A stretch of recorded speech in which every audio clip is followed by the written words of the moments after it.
Willebrord-Snellius's law is the formula which describes the relationship between the angle of incidence and the angle of refraction of a wave passing from one medium to another.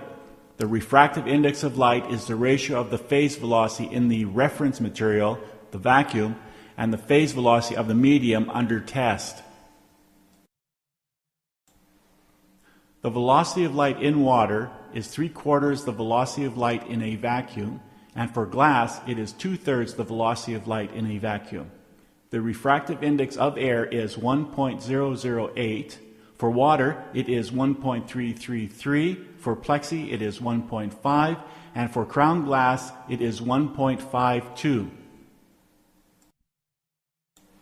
Christian Huygens postulated that the change in phase velocity is caused by the electron charges in the material oscillating slightly out of phase with the driving wave entering the medium. As a result, the electrons radiate their own wave fronts. It is the sum of these new wave fronts which results in a wave of the same frequency as the original wave, but of shorter wavelength. This results in the reduction of the wave velocity. This is not the same type of oscillation found in gas discharge or semiconductor light sources. These light sources produce line, band, or monochromatic spectra. In gas discharge and semiconductor sources, electrons oscillate, resonating between higher and lower electron orbits.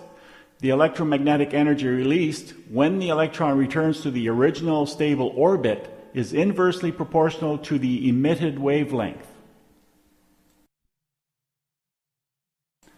The refractive index of an optical material is dependent on the wavelength of the light. The refractive index decreases with increase in wavelength. It is this mechanism which enables a prism to display all wavelengths in white light. This mechanism of refraction also causes chromatic aberration in lenses.